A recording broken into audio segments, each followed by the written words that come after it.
तो question number 50 है आपका, निम्न में से कौन सा समूह सिक्का धातु है। अब सिक्का धातु समूह आपका क्या हो जाएगा, तो वर्ग संख्या 11 को अपन सिक्का धातु समूह बोलते हैं। ग्रुप नंबर 11 को, ग्रुप नंबर 11 आपका होता है क्यों आगे आऊं। इसको अपन ग्रुप नंबर 11 बोलते हैं सिक्का धातु समूह, क्योंकि इस वर्ग के हर तत्व से सिक्कों का निर्माण किया जाता है। ठीक है, चलो नेक्स्ट क्वेश्चन है आपका, निम्न में से कौन प्रथम संक्रमण श्रेणी से संबंधित नहीं है। तो ऑप्शन ए में आपका दिया हुआ है एफी। तो एफी तो आपका प्रथम संक्रमण श्रेणी से ही आएगा, क्योंकि इसकी ट्रिक क्या होती है, प्रथम संक्रमण श्रेणी यानी 3D श्रेणी।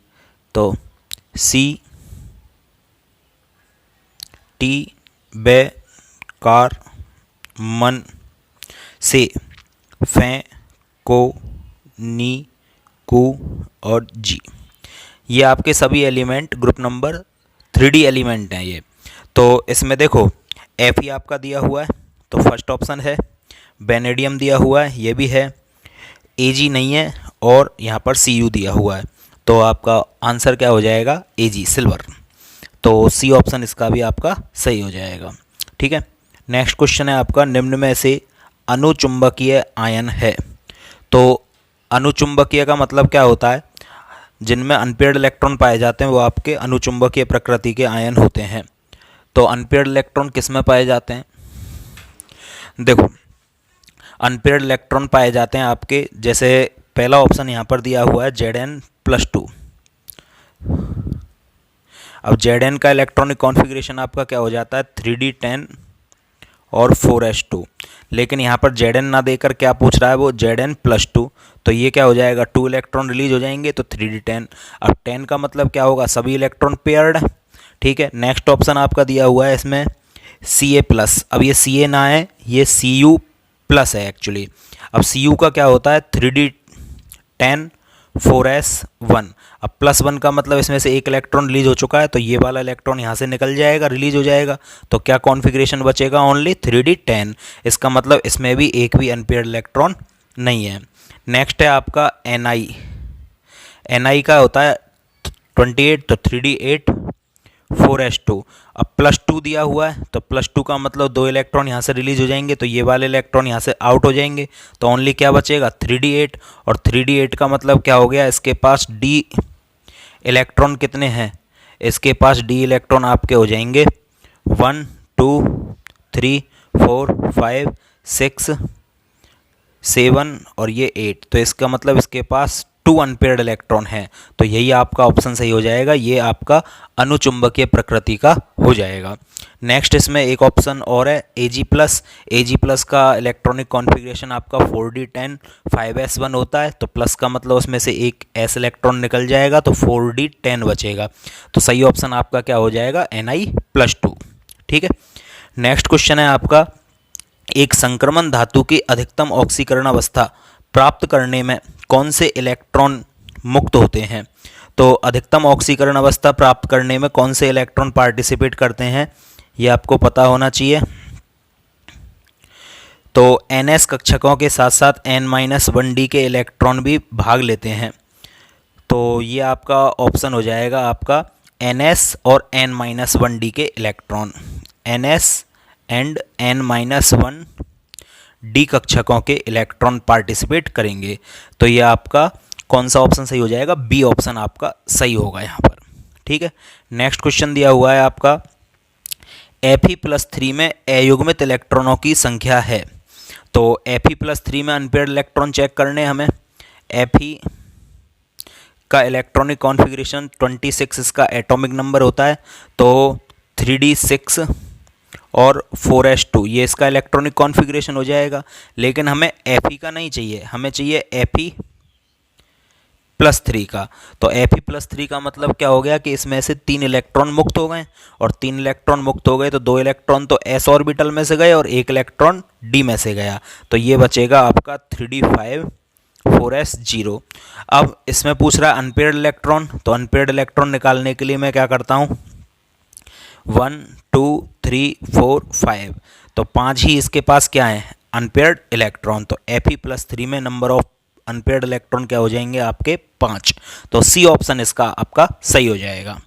नेक्स्ट क्वेश्चन है 56। लैंथेनाइड श्रेणी का वह तत्व जो रेडियो एक्टिव प्रकृति का होता है। अब आपको मैंने बताया भी था, रेडियो एक्टिव श्रेणी में केवल प्राइम मिनिस्टर प्रोमीथियम, याद रखने के लिए मैंने क्या बोला था, prime minister PM.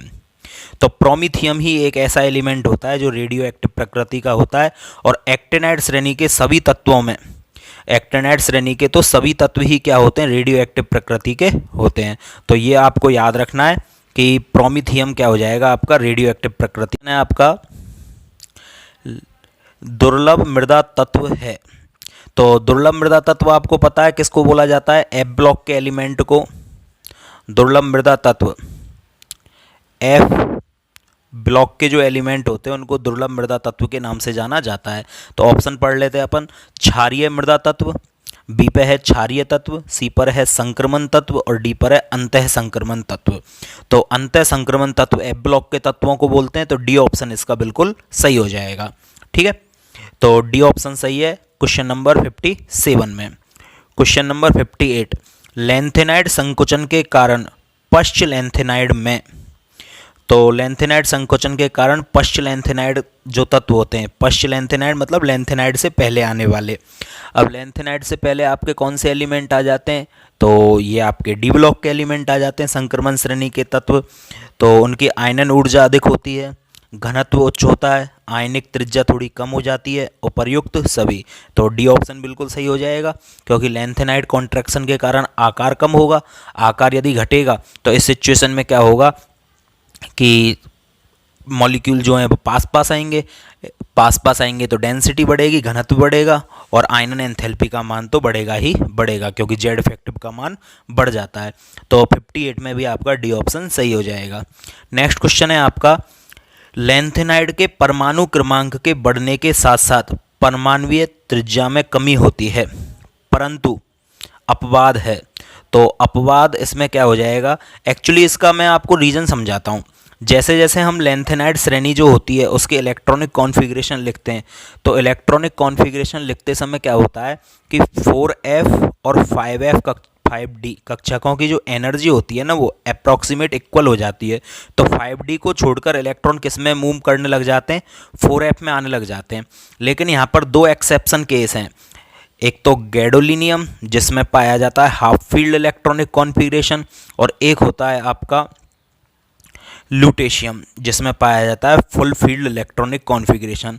Half field के कारण इसमें भी इलेक्ट्रॉन डी में 1 इलेक्ट्रॉन जाएगा और फुल फील्ड के कारण इसमें भी डी में 1 इलेक्ट्रॉन चला जाता है। और इलेक्ट्रॉन डी में जाने के कारण यहाँ पर क्या होता है, ये आपके एक्सेप्शन हो जाते हैं और इनकी परमाणुीय त्रिज्या अपवादात्मक हो जाती है। तो आपका ए ऑप्शन यहाँ पर सही हो जाएगा, गैडोलिनियम और लूटेशियम हाफ फील्ड और फुल फील्ड इलेक्ट्रॉनिक कॉन्फ़िगरेशन के कारण।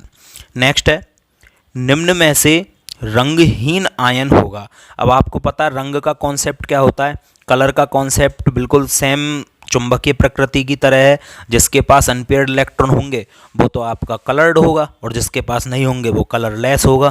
तो ऑप्शन यहीं पर देख लेते हैं अपन। फर्स्ट ऑप्शन आपका दिया हुआ है Cu+। अब Cu+ का क्या होता है, 3d10 4s1। अब प्लस का मतलब 1 इलेक्ट्रॉन चला जाएगा, तो यहाँ पर केवल कॉन्फ़िगरेशन आपका क्या बचेगा, ओनली 3d10। चलो सेकंड ऑप्शन देखते हैं अपन। तो Cu+2 में क्या हो जाएगा आपका 3d10 और 4s1। ये तो Cu का इलेक्ट्रॉनिक कॉन्फ़िगरेशन है। अब +2 का मतलब इसमें से 2 इलेक्ट्रॉन निकल जाएंगे, तो इलेक्ट्रॉनिक कॉन्फ़िगरेशन क्या बचेगा आपका 3d9। और 3d9 होते ही यहाँ पर क्या हो जाएगा, एक अनपेयर्ड इलेक्ट्रॉन हो जाएगा।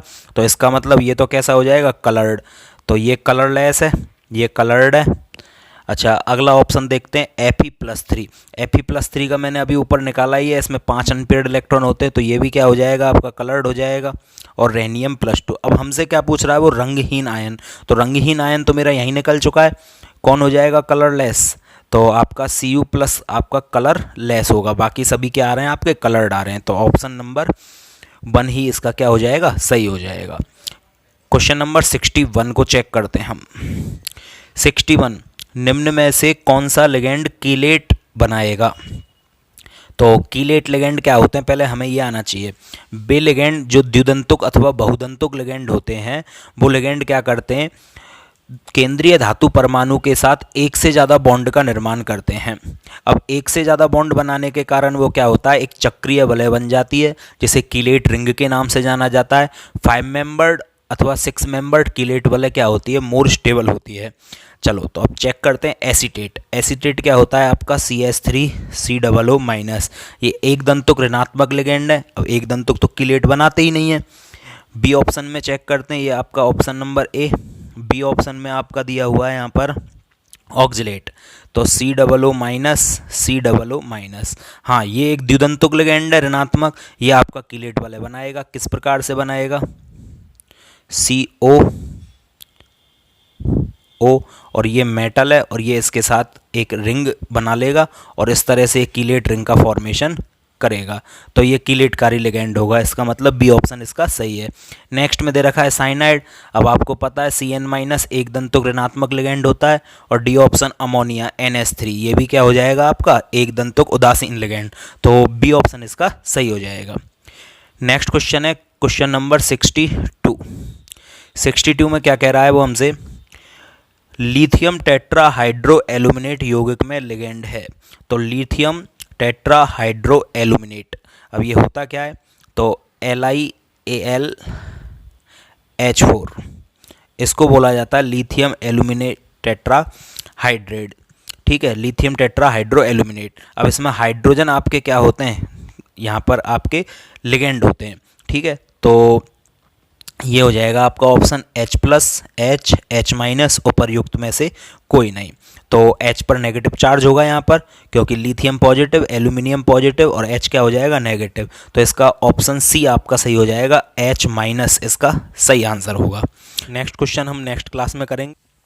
आप सभी इन वीडियोज़ को कंप्लीट देखें और चैनल को सब्सक्राइब करें। Thank you.